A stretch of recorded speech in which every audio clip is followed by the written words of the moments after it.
katiba mpya. Tumeeleza marekebisho ya uchaguzi kwa mfumo wa uchaguzi kwa ujumla. Kwa maneno haya, mnadhani tunaweza kutoka tu tukenda tukatekeleza? Tunahitaji haya yakafanyiwe uchambuzi. Tukitaka kuingia kwenye marekebisho ya katiba, kwanza maeneo gani ni muhimu, maeneo gani si ya kurekebishwa, mambo gani ya baki lazima, mambo gani ni ya muhimu, yende ikatekelezwe vipi? Tuwe na tume kama ya Rioba au tuwe na tume ya nyingine? Tuwe na utaratibu gani na lifanyike vipi? Hayo unahitaji ukapate uchambuzi na ufafanuzi, na sio uchambuzi wa kisiasa, uchambuzi wa kitaalamu. Kwa hivyo, la kwanza tumekubaliana tuunde kamati ya pamoja, na hii si kamati ya majadiliano, ni kamati ya kitaalamu ya kwenda kuyachambua haya na kupendekeza utaratibu wa kwenda haya kuyafanyia kazi. Tumefahamiana jamani? La pili,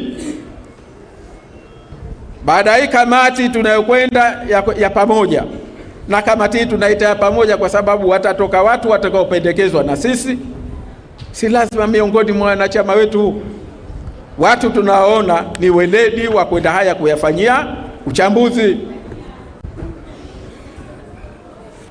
Baada ya kamati kutakuwa na tume ya kusimamia utekelezaji. Haya hatuendi kuyaacha mikononi mwa wanasiasa wakasema hili nataka, hili sitaki. Tumefahamiana? Wabicheweni tupo, Wakonde, Watumbe, Wawingwi, tupo sote. Kwa hivyo tutakuwa na chombo cha kisheria kinachoitwa tume ya kusimamia utekelezaji, na ambayo hii itakuwa kazi yake sasa, atapewa yale kwamba ana mambo haya na hili linatakiwa liwe hivi, kwa sababu baada hii kamati itakao kwenda kufanya uchambuzi italeta kwetu, tasema hapa sawa. Kwa hivyo haya na huo uchambuzi yatakuwa sehemu ya sheria, na kutakuwa na sheria maalum ambayo itakwenda kuunda hiyo tume na utaratibu wake wa kufanya kazi na kuipa kazi ya kusimamia utekelezaji wa haya, kwa sababu kuyasimamia haya utekelezaji wake kunahitaji utaalamu, weledi, kunahitaji hatua. Hawa ndio tutakwenda kuwakabidhi kazi hiyo. Tumefahamiana ndugu zangu? Na sharia ile itaweka utaratibu wa kikwama, kutakuwa na tume hiyo au kamati hiyo ya kisiasa ya kwenda kukwamua.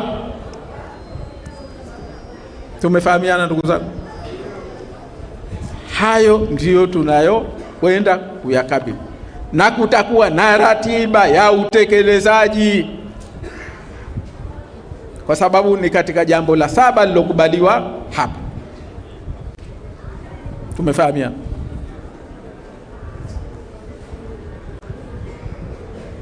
Sasa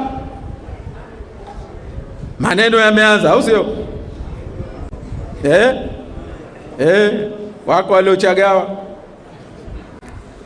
wana vibwengo tu, lakini nakwambia zogo lao si dogo. Kuna wengine wana majini makubwa, kimya, wamenyamaza tu, lakini wanalo kichwani.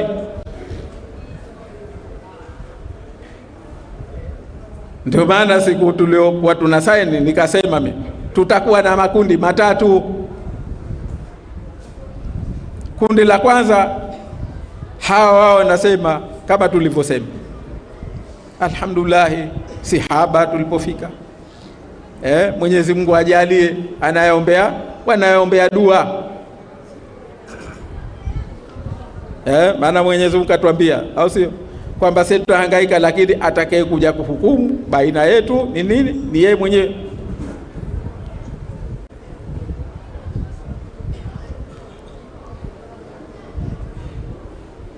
Lakini tunao wenzetu, wao si kwa maslahi ya mtu yoyote, wanaona utamu huo unakwenda kuondoka,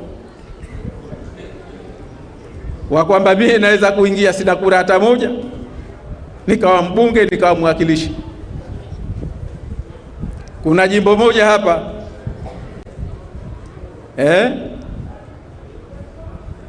mbunge wamepewa wengine,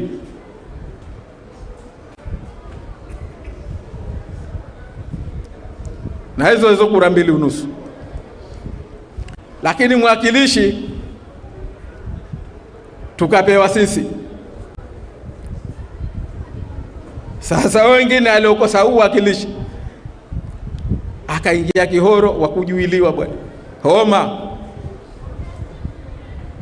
Kwa nini? Mbona mimi sikupewa? Mwenzangu kapewa, mimi kwa nini sikupewa? Homa bwana, wa kujuiliwa. Watu wanakwenda wakimjulia vipi na kilio. Sasa hawa wao watasema utamu huo unakwenda kuondoka, sikupata marai, lakini mara ijayo watanipa hawa. Mimi na message humu ya baadhi ya vijana jamaa zangu walionambia, mheshimiwa, ondoa mkono wako, jimbo mimi ilikuwa nipewe, lakini nasikia wewe ndio kunaika mkono. Mimi nina kura 400, una wenzako hata hizo na wanapewa 400. Kwa aliyeshinda kwetu ana kura 6000, lakini asema 400 zinamtosha. Jamani, haya hatusemi. Wengine tukisema sema eti tunawatonesha. Ajabu. Hii hatari kweli kweli. Maana bora uwe na mgonjwa ujue kwamba ni ugonjwa gani. Lakini leo anasema tukisema haya, kwa nini turudishe kwenye kampeni? Hatuyasemi kwa kupenda. Haya yanatuumiza zaidi sisi, yanatutonesha zaidi sisi, lakini linabaki kwamba sio la sawa, na ndio tunalotaka tukalirekebishe. Tunakumbushana yalitokea haya, tusirudi tena huku. Yaliotokea ajabu. Kwa hivyo wako ambao na wamejipanga, wanajipanga tena. Wengine watu ajabu ni watumishi tu wa serikali. Mtu kapewa kiukurugenzi, eti leo kawa mwanasiasa, nchi ishauzwa, nchi sijui imeshafanywa kitu gani. Kisa kapewa ukurugenzi, anapata pahala, ana mrija wake, anakula. Hataki kubadilike chochote katika nchi hii. Watu na wafe atakayekufa, na waje wauane watakaouana, wadhulumiane watakaodhulumiana. Huyu si mtu, hawa si watu wengine. Tumeelewana? Kwa hivyo ndugu zangu, fitina itakuwa kubwa. Tujue kwamba hapa tulipofika tusikae tukasherekea, tumshukuru Mwenyezi Mungu tumefika hapa. Lakini hapa ndio safari inakwenda kuanza. Hapa ndio safari inakwenda kuanza. Tunachohitaji sisi ni mashirikiano, mshikamano, tuwe pamoja, tujue tunatafuta la yetu la nchi yetu, tunatafuta la kutengeneza nchi yetu. Na tujue kuna watu haya watakwenda kuyapinga kwa visingizio mbalimbali, kwa sababu mbalimbali hawayataki, kwa sababu hayana maslahi ya nchi. Hapa kuna lipi la kwenda kumwibia mtu? Hapa lipo lipi la kwenda kutengeneza vita? Hapa kuna lipi la kuharibu nchi? Hapa kuna lipi la kumngonea mtu? Hapa kuna lipi la kuharibu nchi? Eti jamani, kuna mtu kasikia yote ni ya kutengeneza, lakini watu hawataki, wamezama katika kiza. Mimi niwaombe sana kwa kupitia kikao hichi, niwaombe nyinyi kwanza tutulize akili zetu,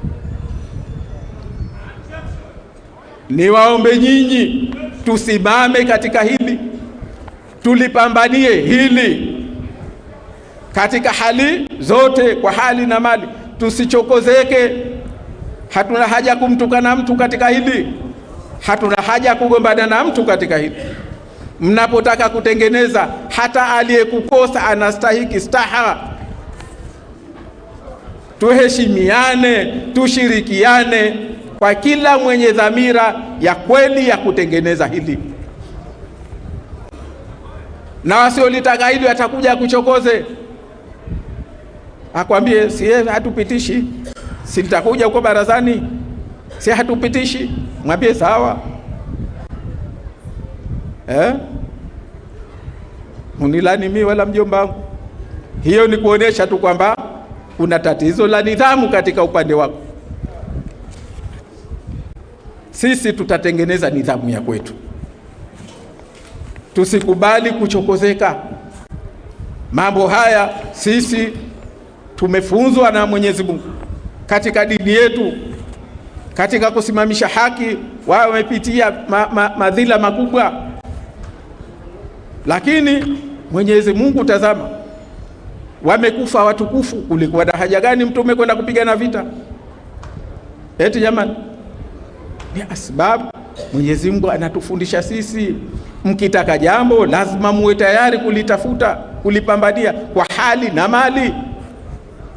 Wamekufa watukufu katika vita mbalimbali. Walifika watu wakasikitika, kwa nini wao wanakufa kitandani, hawakufa kwenye vita wakawa shahidi. Tumefahamiana? Tumefundishwa hivyo na Mwenyezi Mungu, tumefundishwa. Baada ya vita vyote vilivyopigana, ushindi haukuja kwenye vita. Mwenyezi Mungu aliuleta kwenye sulhu, pamoja na kwamba ilionekana na watu wakubwa watukufu kwamba hii sulhu gani, wamejipendelea. Lakini Mwenyezi Mungu ndio aliposema inna fatahna laka fathan mubin, sasa nawaletea ushindi kwenye sulhu. Tumefahamiana? Ndio njia yake jamani. Hakuna anayebadilisha utawala.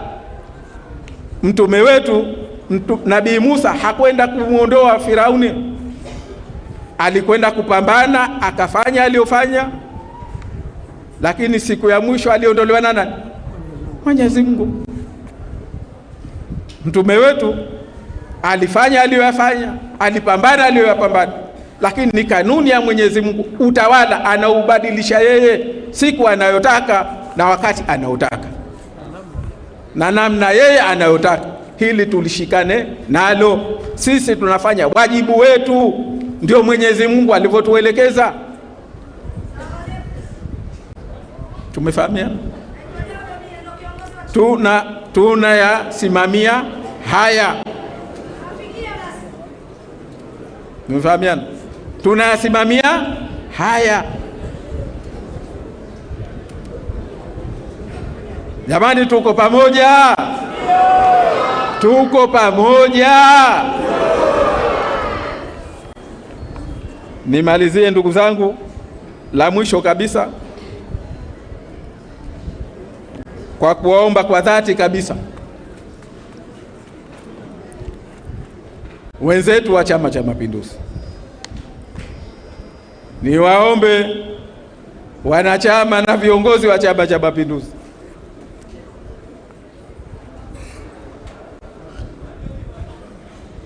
tuivushe nchi hii. Watu wamechoka.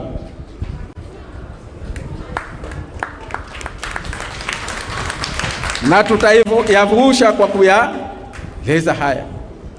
Leo anapotoka mtu hakuwemo kwenye mazungumzo, hayajui ya kwenye mazungumzo. Ndugu zangu, nataka niwatoe wasiwasi. Mazungumzo haya, vikao toka tulivyokaa tarehe 9 Novemba mpaka vyote tulivyomaliza vilikuwa na kumbukumbu. Hakuna pahala tunajua utamaduni, miiko ya vikao ni siri, na sisi ndio maana hatukuwaita kuja kuambia siri za vikao. Tukaambia Rais Karume kasema nini, Dr. Sheni kasema nini, Babu kasema nini kwenye kikao, sijui nani kasema nini. Kuna siku tuliwaita tukawaambia.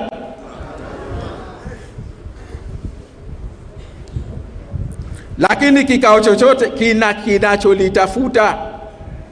Kwa hivyo kwenye kumbukumbu zote za vikao, mie huyo alosema miko sijui kuna yeye aseme kalipata wapi? Kikao cha kumbukumbu cha tarehe ngapi? Zipo, akaulize, atapewa. Kwenye maandiko haya tuna tamko, tuna na haya. Hakuna pahala palipoandikwa suala la siri ya kutokuyapeleka kwa wenyewe wenye mambo haya ambao ni nyinyi wananchi. Ilipokuwa wakati wake hauja, midomo ikituasha, lakini tulisema si utamaduni, si miko, ni kuvunja miko ya mambo haya. Akifika wakati wake tutakuja kuambia, jamani hatukuambia. Tusaramili, tusubiri. Matumbo akiuma, ukenda msikitini unaulizwa, ukenda sokoni unaulizwa, ukenda wapi unaulizwa. Tena somi peke yangu, wote hao. Wengine huona labda akipita jikoni, kipigiwa simu ile bibi, vipi huko mama, vipi? Ambia jamani, kama mlikuwa nyewe mesi ambii mambo ya watu. Ndio utamaduni, ndio utaratibu. Vikao sasa vimemalizika, ndugu zangu. Anayesema siri ya kikao, kikao kikimalizika, hata wao wakifanya vikao vyao, kamati kuu, halmashauri kuu, si wanakuja kwa watu wakaambia, jamani yaliyokubaliwa haya, au sivyo? Maazimio ya kikao hichi ni haya. Sasa tuyaogope nini hapa? Kuna la kutisha hapa? Kuna la kupindua nchi hapa? Kuna la kuleta vurugu hapa? Kuna la kumdhuru mtu hapa? Na ajabu ya watu hawa, mimi niseme mtu huyu, maana haya mambo yalisainiwa hadharani, au sivyo? Halafu Sheikh Omar, simliyaweka hivi mkawaonesha watu, aliokuwa na picha yake sikapiga? Liweje siri jambo lilopigwa picha? Wazimu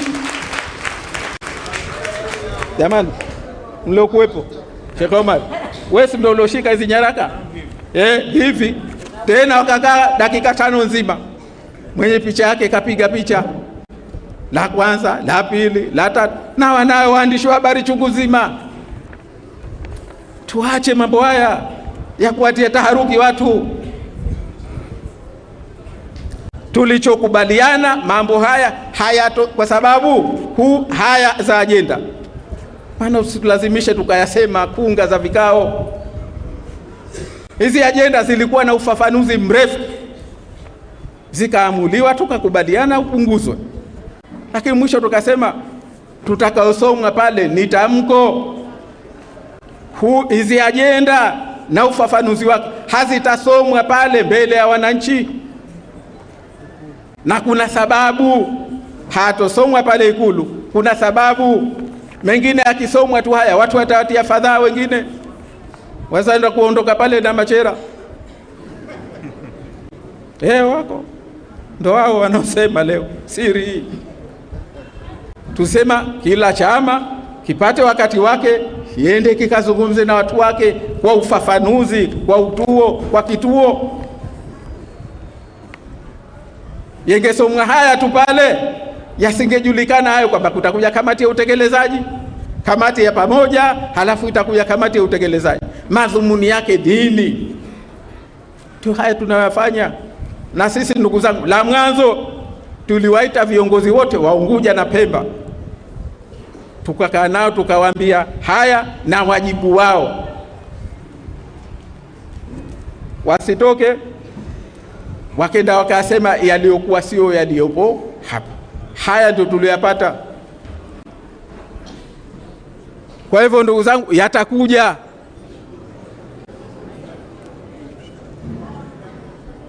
Watakuja wachokozi,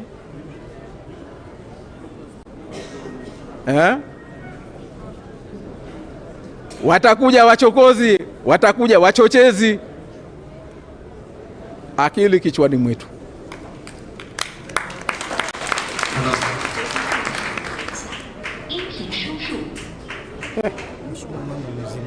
Mimi sikijui Kichina jamani.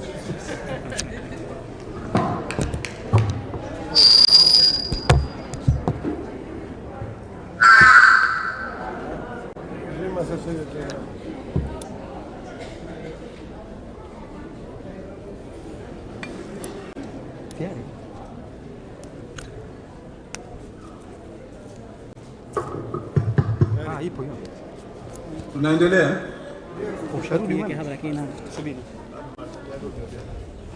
Kwa hivyo nimalizie kwa kuomba viongozi sote, wanachama wote, niwaombe wenzangu wa Zanzibari wote kwa kupitia kikao hiki,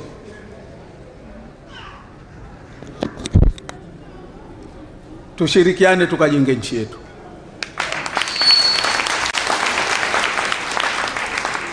Hii ni ramani yetu. Hii ni ramani yetu. Na niwaambie kuna kitu nimekisahau. Bwana alikuwa msemaji, sijui mwalimu wake nani, lakini anasema mambo haya yatakwenda kamati ya majadiliano. Kamati ya majadiliano, naomba niliweke wazi, haina mamlaka ya kupunguza chochote katika haya.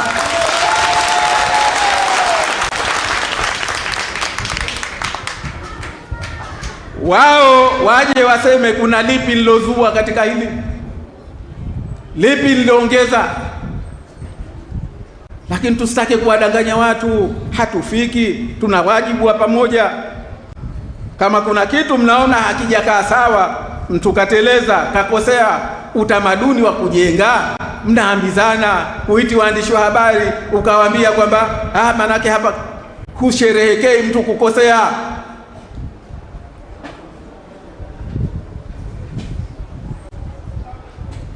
Wajibu wetu tutengeneze haya.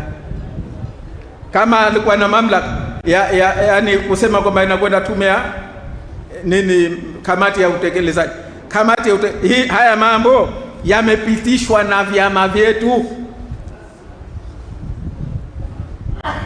tumekuja kuyatangaza baada ya vyama vyetu. Kamati kuu ya wenzetu ndio taarifa niliopewa kwamba sasa kamati kuu ya chama imebariki mambo haya, sasa twende tukayamalize. Sasa kama kamati kuu ya chama chao imebariki, kuna nani wa kwenda kuyapunguza? Sisi kamati kuu ya chama chetu, kamati ya uongozi ambayo ilipewa mamlaka ya kuyasimamia haya, jamani, haya ameyabariki. Na tulipokuwa tumekwama, tukaona tarehe tuliokubaliana, tarehe 30 Juni, tukaona kwamba wenzetu wamechelewa, kamati ya uongozi ilitupa maelekezo, Babu Duni na Osman Masudi, mamlaka mliopewa ya kushiriki kwenye mapatano haya, mamlaka hayo inaondolewa rasmi, yashakwisha.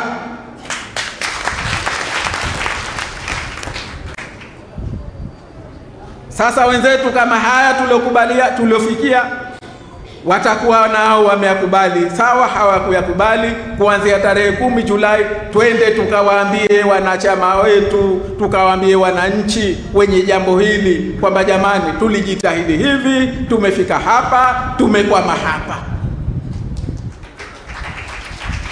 Na hayo kama ilivyoelezwa mwanzo ndio matokeo, ndio uongozi, ndio matokeo ya uongozi wa pamoja. Kwa hivyo tusiwatie watu taharuki. Kamati ya pamoja haina mamlaka ya kupunguza chochote katika haya, na haya yalielezwa kwa ufasaha kwenye vikao. Aliyekuwemo kwenye vikao aende huyu jamaa kwa nani, aende akaulize yalielezwa vipi. Mimi niwaheshimu sana wazee wetu kwamba jamani, hapa hakuna mwenye mamlaka ya kuja kupunguza. Sasa ni kwenda kuangalia haya yafanyiwe kazi, upeo wa kuyafanyia kazi na taratibu zake za kuyafanyia kazi, sio kwenda kujadili na kuondoa kwamba katiba mpya iwepo au usiwepo. Hakuna kamati, hakuna chombo cha kulipunguza lolote katika haya. Shati tufahamiane, lakini mimi niwaombe sana, mimi najua nyinyi mmenifahamu, au sivyo? Najua mko tayari, si ndio? Hebu tunyoshe mkono kama tuko tayari kweli. Tuko pamoja katika hili. Mimi naomba niwashukuru sana. Niwaombe na wenzetu nao twende tukawaambie watu wetu ukweli, twende tukawaambie watu wetu safari yetu, na tuwaombe nao tushirikiane tujenge nchi hii. Asante sana kwa kunisikiliza.